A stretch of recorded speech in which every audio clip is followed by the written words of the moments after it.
Alors, aujourd'hui nous allons parler des demeures de Thamoud. Vous savez, c'est fascinant, ces maisons qui sont vraiment sculptées dans les montagnes. Oui, cela peut sembler incroyable, mais la science moderne a en effet découvert les vestiges de cette grande tribu de Thamoud. Pensez-y, des villes comme Salé, paix soit sur lui, racontent une histoire qui mérite notre attention. Oh waouh, donc attendez, ces maisons? Non, ah non, je veux dire elles sont vraiment comme l'atout? Non, non, non, non, non, des sculptures géantes, non? Je peux à peine imaginer, comment ont-ils même réussi à faire ça? Il y a des photos de ça quelque part? Oui, exactement. Les Thamoud avaient un talent extraordinaire pour extraire des roches du Val et les transformer en statues, en bâtiments et même en palais. C'est presque poétique, n'est-ce pas? Et ces informations sont même corroborées par des versets dans le Coran. Ils étaient tellement avancés.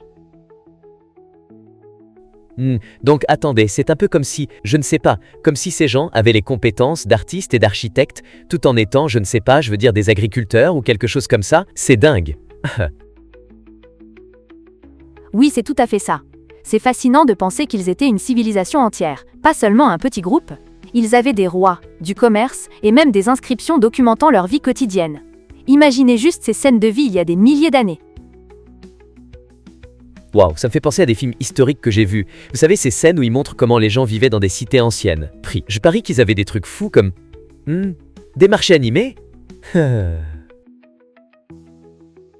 Exactement. Ils avaient une économie qui fleurissait. Et ils ont construit des tombeaux élaborés et des structures majestueuses. C'est incroyable de penser qu'ils ont duré des centaines d'années. Imaginez vivre dans un endroit où chaque pierre a une histoire à raconter. Oui, mais attendez, c'est vrai qu'il y a une sorte de mythe que Thamoud soit fictif, non? Comment ça se fait qu'il y ait vraiment des preuves scientifiques maintenant?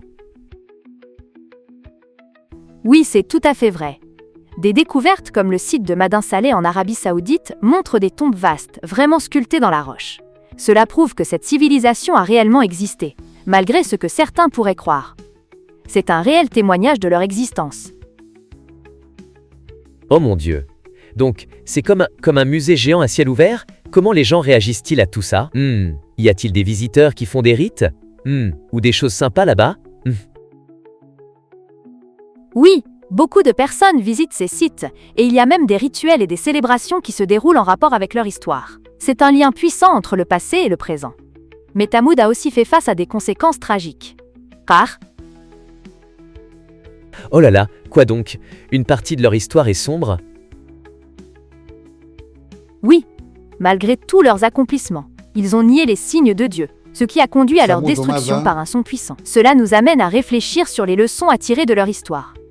Nous devons toujours rester ouverts et respectueux des signes que la vie nous présente. Je vois. Comme un avertissement sur l'arrogance ou quoi? Mais pourquoi est-ce que je me sens à la fois fasciné et triste en même temps? C'est la beauté de l'histoire, n'est-ce pas? Elle nous enseigne tout autant que nous nous laissons impressionner. Et pour finir, souvenons-nous que notre aventure de découverte continue. Nous avons encore tant de choses à apprendre et à découvrir dans l'histoire. Oui, je suis tellement impatient d'en savoir plus. C'est comme si j'étais dans un film d'aventure. Quels autres mystères l'histoire nous réserve-t-elle? Vous verrez, gardons la foi dans la vérité des textes anciens tout en explorant les vestiges de notre passé. À la prochaine fois, et espérons que nous tirerons des leçons de ces récits historiques. Oh, j'ai hâte. J'adore quand vous parlez de l'histoire. Ça me donne envie de lire des livres et de voyager. C'est ça l'esprit d'exploration. Chaque pierre que nous découvrons